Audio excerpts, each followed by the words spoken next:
Бойынша Көкмараға yol tuttu. Илдар Хурамшинның қожалығында да бұл күннәрдә менә шулай отлар кешнәр иде. Тик ферма буш. Бу хәл ничек килеп чыккан? Менә грант акчасына төзелгән ферма шушында урнашкан минем.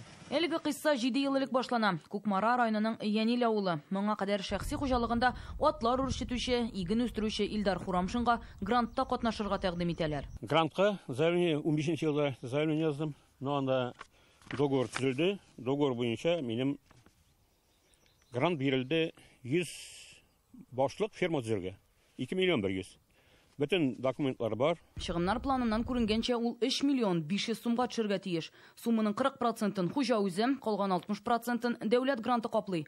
Акча күчә, ферма төзелә, 49 ат алына, эш башлана. Авыл хуҗалыгы министрлык алдында даими хисап тотыла. Шулай тыныч кына эшләп ятканда фермерның эшчәнлеген тикшерергә килеп төшәләр. От фермасын төзегән, отчетын управление кул куеп, Минсельхоз кабул итеп алган. Ләкин тормыш барышында ул отчет тапшырганнан соң 5 ел әле куелган килешүдәге таләпләр буенча 100 баш ким ат тотмаска тиеш булган. Ул баш ат саны башы буенча үзенең куйган таләпләрне үтәмәгән. Авыл хуҗалыгы министрлыгы вәкилләре сүзенә караганда, грант килешүе буенча фермер ат санын 100-гә җиткерергә тиеш була. Моның өчен җитештерү планы төзелә. 2015 елда ул атларны 20-гә, 16да 50-гә, 17 елда 100-гә җиткереп, шул санны 5 ел дәвамында сакларга тиеш дип язылган. 2020 елда килгән тикшерү 100 баш ат тапмый. Министрлык башта шартларны үтәп бетерү өчен фермер белән өстәмә килешү төзи, ул вакытта узгач судка бирә. Башта аны финансларны максатчан кулланмауда гаеплиләр. Грант суммасын кире кайтаруны таләп итәләр. Арбитражный суд беренче решениесен чыгара, Минсельхозның гаризасын канәгатьләндерергә. Ягъни без Илдар абый дип әйткәндә нецелевое использование акчаны ала да тиешле урынга тотмый. Biz әлбәттә килешмәдек. Юрист килешү шартларында от сатып алу таләбе юк ди. 100 баш от сыйдырышлы ферма төзү турында пункт бар, от тоту турында юк. Гомумән тыкымлы хайван сатып алу өчен документта аерым графа бар, ләкин ул буш, анда акча суммасы тормый. Не менее 5 лет дип язылган менә андаймы? Саден освоение суммы дип грантыныймы? Но анда план расходовка салат итә. План расходовка. Менә план расходов безнең килешүдә баш саны күрсәтелмәгән. Мин 100 башка кадәр теләсәң сондагы башны басырый алам. Минем аңлау буенча. Шуннан суд юлын таптау башлана. Татарстан арбитраж суды карарына карата Самара апелляция судына шикаят бирәләр. Онысы да беренче карарны үз көчендә калдыра, ягъни авыл хуҗалыгы министрлыгы ягына баса. Шуннан соң Идел буе арбитраж судына барып җитәләр. Аннан эш кире Татарстанга кайтарыла. Судьялар аны бездә тиешенчә тикшермәгән дип табалар. Анда килешүдәге сумма от сатып алуга исәпләнмәгән, чыгымнар планында грант хисабына от алырга тиешле дип тә язылмаган диелә.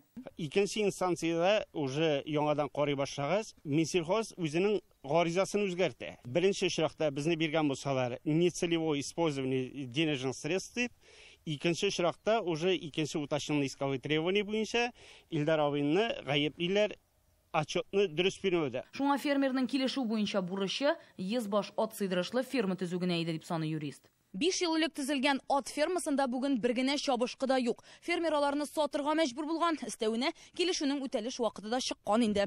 Әмма ул бинаны буш тотмый, хәзерге вакытта 50ләп сарык сатып алган, аларны үрчетә.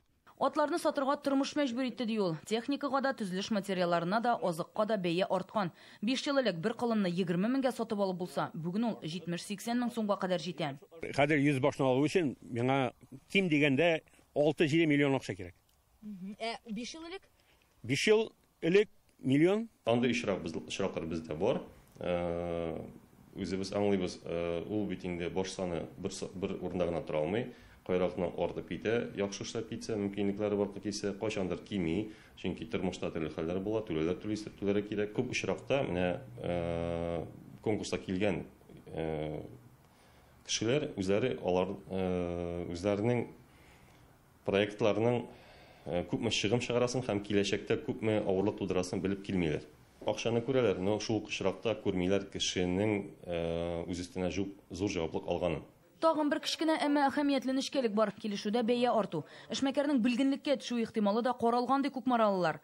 Фермер эшен кире Татарстанга кайтарган Идел буе округы суды шушы пунктны министрлыкта Хурамшинга карата ни өчен кулланмауларын аңламый. И беренче буларак бара низкий уровень финансирования. То есть Ильдар абыйның акчасы булмаган очракта Минсельхоз изначально Ильдар абыйны ставит перед фактом, Ильдар сиңа бернинди претензия булмаячак. Тик бәхәс барыбер килеп чыга. Һәрбер грант алган фермерны без 5 елга хәтлек менән отчеты бар. Шул отчетларын биреп бетергәнче хәтлек аны һәрберсен күзәтеп барабыз. Аларга ярдәм итәбез. Фермер бит ул тормыш рәвеше. Акча алу гына түгел, яки тирлек үстерү генә түгел, ул безнең авылдагы бөтен социаль мәсьәләләрне дә ярдәм итүче һәм авылның гореф-гадәт сакларга алынган кешеләр, алар батыр кешеләр. Кемгәдер күпмедер авырлык туры килгән икән, вакытлыча авырлык туры килгән икән, без үз яратында аларны аңлап ярдәм итәргә тырышабыз. Ләкин әлегә бу мәсьәлә суд ихтыярында кала. Алар дәвам итәчәк. Фермер исә от бизнесын яңадан көзгә таба башлап карарга җыена. Грант акчасына төзелгән абзарында, әмма бу юлы грантсыз гына. Кукмара районыннан Рания Абдрахманова, Данил Филатов, Яңа гасыр каналы.